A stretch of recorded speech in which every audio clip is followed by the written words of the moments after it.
الحمد لله نحمده ونستعينه ونستغفره ونعوذ بالله من شرور انفسنا ومن سيئات اعمالنا من يهده الله فلا مضل له ومن يضلل فلا هادي له واشهد ان لا اله الا الله وحده لا شريك له واشهد ان محمدا عبده ورسوله اللهم صل على محمد وعلى ال محمد كما صليت على ابراهيم وعلى ال ابراهيم انك حميد مجيد اللهم بارك على محمد وعلى ال محمد كما باركت على ابراهيم وعلى ال ابراهيم انك حميد مجيد قال الله تبارك وتعالى في القرآن المجيد أعوذ بالله السميع العليم من الشيطان الرجيم من همزه ونفخه ونفثه بسم الله الرحمن الرحيم لن ينال الله لحومها ولا دماؤها ولكن يناله التقوى منكم كذلك سخرها لكم لتكبروا الله على ما هداكم وبشر المحسنين۔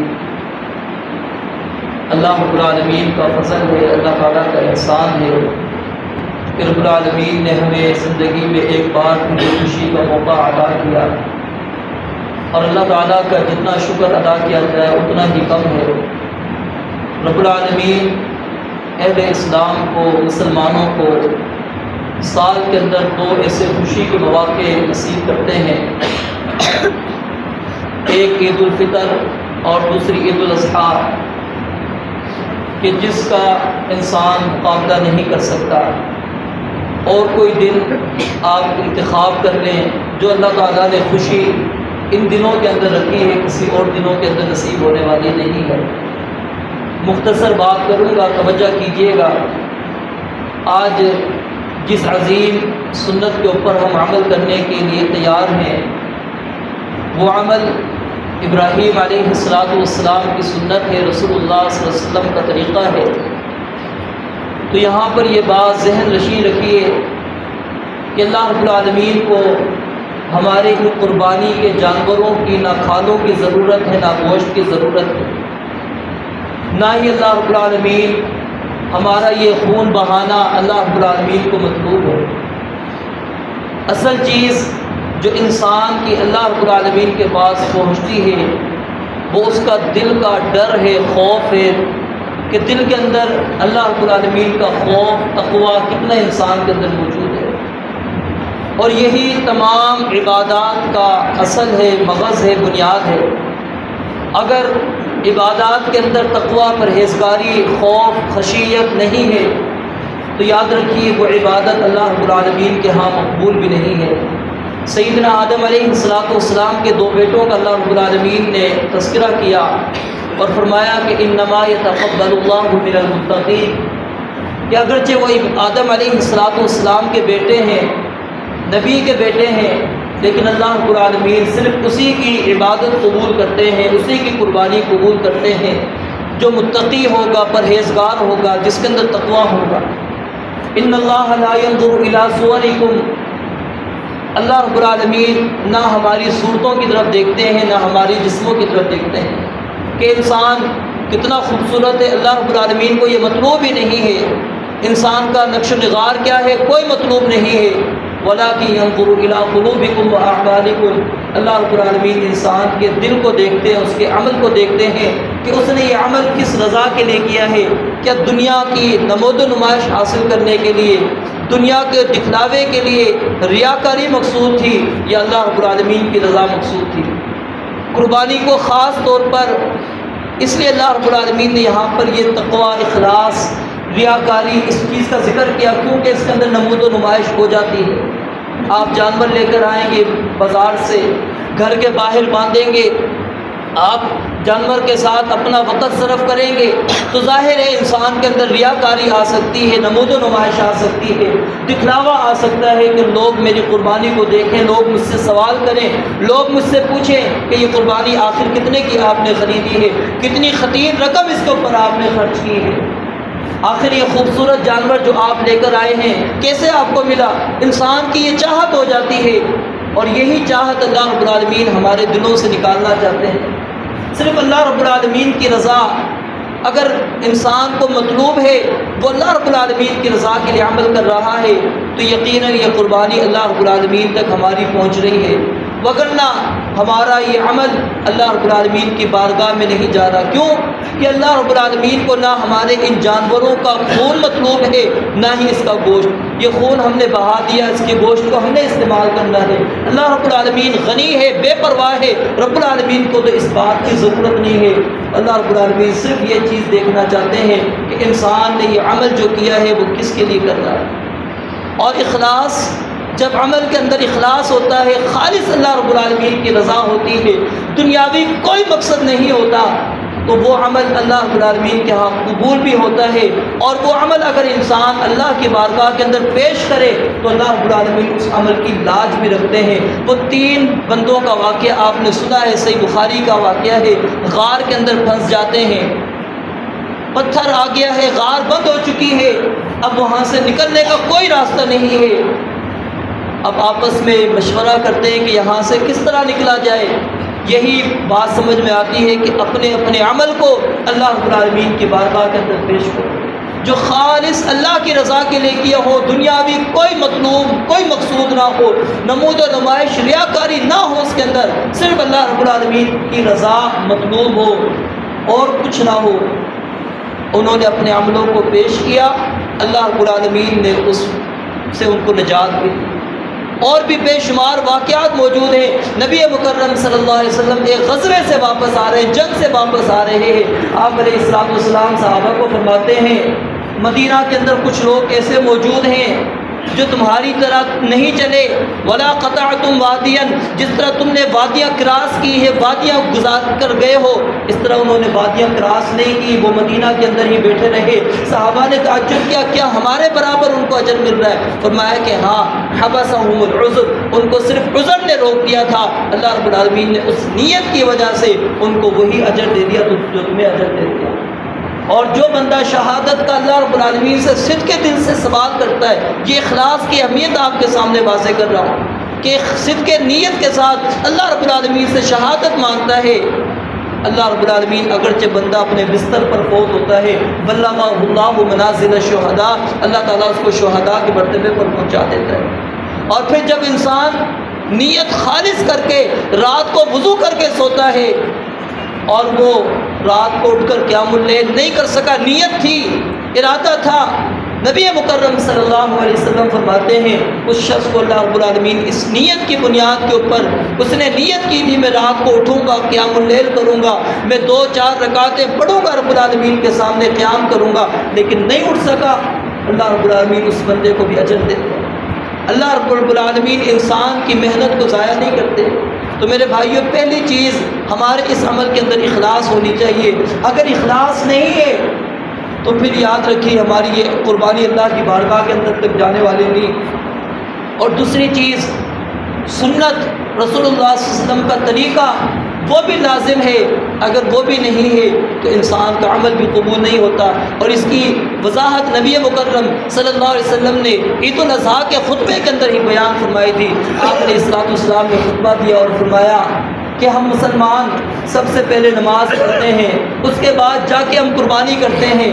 جس بندے نے نماز سے پہلے قربانی کر لی، فرمایا کہ اس بندے کی قربانی نہیں ہے، اور جو بندہ ہمارے طریقے کے مطابق کرے گا فقط تم نسکہ، اس کی قربانی بھی مکمل ہو گئی، فقط اصاب سنت المسلمین، اور اس نے مسلمانوں کے طریقے کو بھی پا لیا۔ اب غور کیجئے، یہاں پر وہ صحابی ہیں بردہ بن نیار، اب وہ صحابی اخلاص کے ساتھ ان کا عمل ہے، نیت بھی خالص ہے، اللہ رب العالمین کی رضا مطلوب ہے، جانور پر چھری چلاتے ہوئے اللہ رب العالمین کی تکبیر پڑھی ہے اور اللہ کی رضا مطلوب ہے، کوئی نمود و نمائش دکھلاوا نہیں ہے، صرف یہی ہے کہ غرباء تک، فقراء تک میرا گوشت سب سے پہلے پہنچے۔ نبی علیہ السلام کیا فرماتے ہیں صحابی رسول کو کہ تمہارا یہ عمل قربانی والا عمل نہیں ہوا، یہ عام صدقہ ہے، جو تم نے قربانی کی نیت سے جانور کو ذبح کر دیا ہے وہ عام صدقہ ہے، وہ قربانی نہیں۔ صحابی کی نیت کے اندر شک نہیں، لیکن طریقہ نہیں تھا نبی علیہ السلام کا، یعنی یہ دونوں چیزیں ہماری قربانی کے اندر ہونا انتہائی ضروری ہے۔ اور اسی طرح ہم جس طرح جانور، اب یہ تو اللہ رب العالمین نے انسان کو جانور کی تخلیق کی ہے، جانور کو ہم جانچتے ہیں، پرکھتے ہیں، اس کے عیوب کو چیک کرتے ہیں. ہم نے مکمل کوشش کی کہ کوئی ایسا جانور لے کر نہ آئے جو عیب دار ہو. کیوں کہ لاکھوں روپے بھی خرچ کرتے ہیں کہ اللہ کی بارگاہ کے اندر قبول نہیں ہونا. جب وہ جانور جس کے اوپر ہم چھری چلا رہے ہیں، صرف چھری چلائی ہے، اس سے سارے فوائد ہم نے حاصل کیے، وہ اگر عیب دار ہے تو قبول نہیں. اگر میں مکمل طور پر عیب دار ہوں، میرے اندر کمیاں کوتاہیاں موجود ہوں، میرے اندر عیوب ہی عیوب موجود ہوں، تو کیا میری قربانی ہو جائے گی؟ میں اللہ رب العالمین کے ہاں میرے عمل چلے جائیں گے؟ اس چیز کے اوپر بھی غور کریں. اور جہاں پر آپ نے یہ 10 دن پابندی کی اللہ رب العالمین کا حکم مانتے ہوئے، آپ کے ناخن آپ کو تنگ کر رہے ہوں گے، آپ کے داڑھی کے بال بھی آپ کو تنگ کر رہے ہوں گے، جسم کے بال بھی آپ کو تنگ کر رہے ہوں گے، لیکن آپ نے چھوڑا کیوں؟ اللہ رب العالمین کا حکم ہے. نبی علیہ السلام نے تاکید کی ہے اگر میں نے یہ عمل کر لیا تو میری یہ قربانی کا عمل ضائع. تو کیا اس رب العالمین نے عام دنوں کے اندر ہمیں یہ پابندیاں نہیں لگائیں؟ کیا اس رب العالمین نے ہم پر یہ پابندیاں عائد نہیں کی؟ ہمیں اس چیز کے اوپر بھی غور کرنا چاہیے. جس رب کا ہم 10 دن حکم مان کر اپنے نفس پر کنٹرول کرتے ہیں، یہ ہم اپنے عمل سے ثابت کرتے ہیں کہ اللہ اگر ہم تیرے دین پر عمل کرنا چاہیں تو ہم کر سکتے ہیں، لیکن ہماری اپنی کوتاہی. اگر نہ کرنے والے ہوتے میں 10 دن بھی نہ رک پاتا، میں اپنے ناخنوں کو فوراً کاٹ دیتا، اپنی داڑھی کو فوراً میں حلق کر لیتا. لیکن میں نے کیوں نہیں کیا؟ کس لیے کہ رسول اللہ صلی اللہ علیہ وسلم نے پابندی لگائی ہے، میں ایک بال کو نہیں کھینچتا. تو میرے بھائیوں، ہمیں اپنی پوری زندگی کا جائزہ لینا چاہیے. اپنے اندر اخلاص، تقویٰ، پرہیزگاری، یہ چیزیں اپنے اندر پیدا کرنی چاہیے. نمود و نمائش کو، ریاکاری کو نکال دیں. اگر اپنے اندر نمود و نمائش، ریاکاری ہمارے عمل کے اندر ہوئی، آخری حدیث بیان کر کے بات ختم کرتا ہوں. نبی علیہ السلام نے فرمایا لوگ آئیں گے، اللہ رب العالمین ان کو اجر دیں گے، صلہ دیں گے، بدلہ دیں گے کہ یہ نماز کا تمہارا صلہ ہے، یہ روزے کا اجر ہے، یہ فلاں کا اجر ہے. اب ایک شخص وہ بھی موجود ہوگا وہاں پر کہ جس نے صرف لوگوں کے لیے عمل کیا ہوگا. اللہ رب العالمین کیا فرمائیں گے؟ انا اغنی الشرکاء عن الشرک من اشرک معی. جس شخص نے میرے ساتھ شرک کیا، ریاکاری، یہ شرک اصغر ہے. فرمایا میں شرکاء سے بھی بے پرواہ ہوں، اس بندے کے شرک سے بھی بے پرواہ ہوں. جو بندہ میرے ساتھ شرک کرے گا ترکتہ وشرکہ، میں اس کو بھی چھوڑ دوں گا، اس کے شرک کو بھی چھوڑ دوں گا، اور اس بندے کو کہوں گا جاؤ جس کے لیے تم نے عمل کیا تھا اس سے جا کے اجر لے. کیا ہمیں کوئی صلہ دے گا؟ دنیا کے اندر ہمیں کوئی اپنا بدلہ نہیں دیتا، صلہ نہیں دیتا. آپ کسی کے اوپر احسان کرتے ہیں، وہ احسان کا بدلہ دنیا کے اندر انسان نہیں دیتا. اگر میں نے کسی کے لیے قربانی کی، میں نے کسی کے لیے نماز پڑھی، میں نے کسی کے لیے روزہ رکھا، میں نے کسی کے لیے کوئی اور عبادت کی، وہ مجھے کیا صلہ دے گا؟ کیا اجر دے گا؟ اس کے پاس کیا اختیار؟ اور پھر قیامت کے دن تو انسان کے پاس نہ درہم ہے، نہ دینار، کچھ نہیں ہے، کچھ بھی نہیں ہے انسان کے پاس وہاں پر. نہ اس کے پاس ملکیت ہے، قدرت بھی نہیں ہے، کچھ بھی نہیں ہے. وہ کیا دے گا؟ تو میرے بھائیوں، ہمیں اس حدیث کو بھی سامنے رکھنا چاہیے.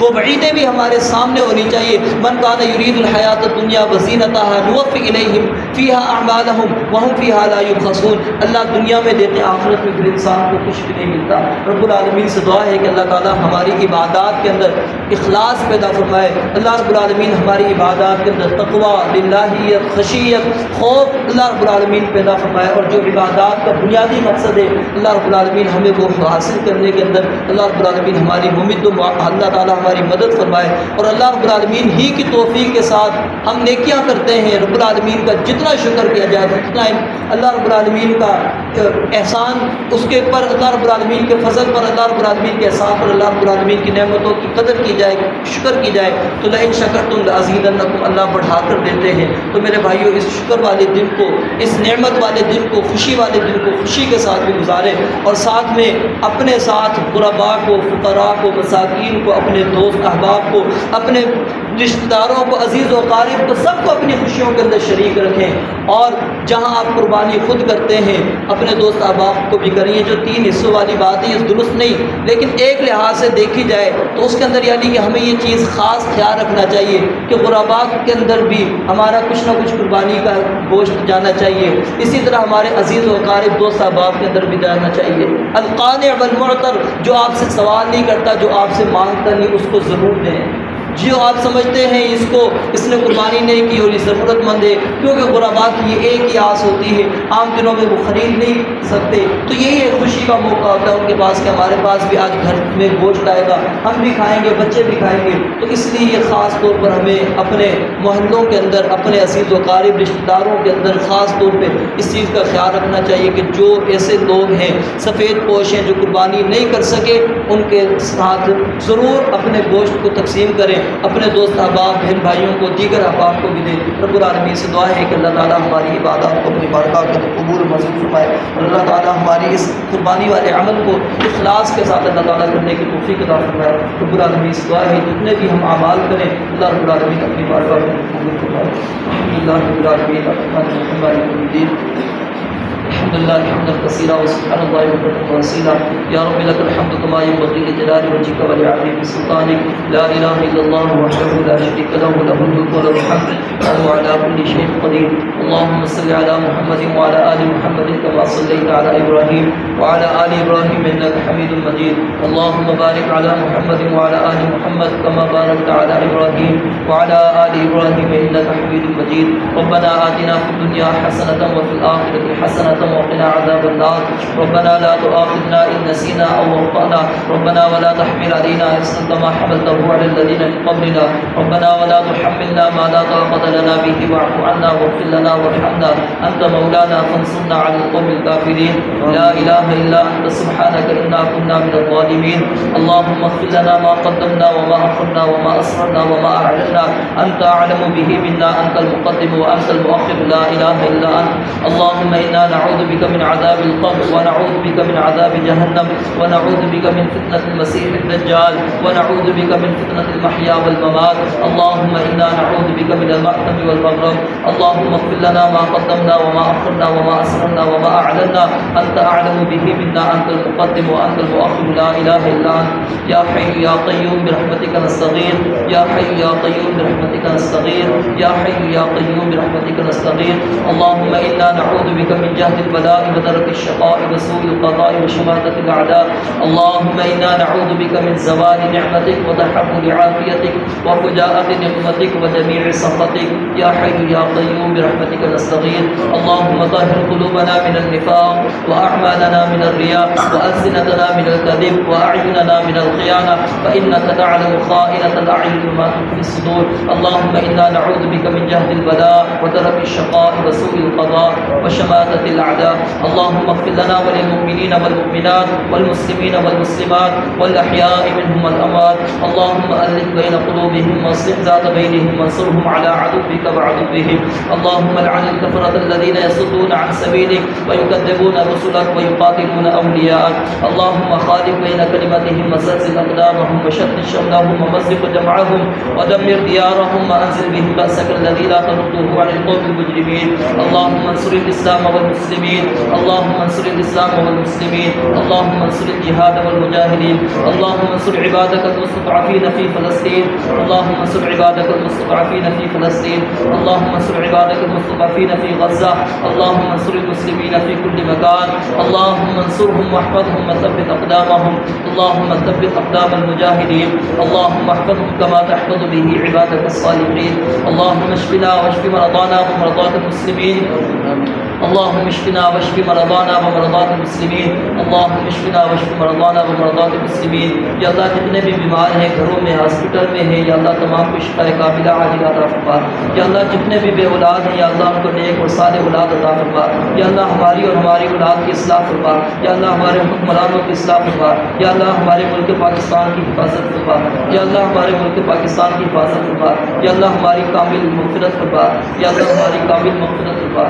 یا رب العالمین جو ہمارے عزیز و اقارب اس دنیا سے رخصت ہو گئے ہیں اور تیری وحدانیت کی وہ گواہی دیتے ہیں جیسے رسول پر رسالت اس کی رسالت کے اقرار کرتے ہیں. یا رب العالمین ان تمام کی مغفرت فرما. یا اللہ انہیں انبیاء صدیقین شہداء صالحین کا ساتھ نصیب فرما.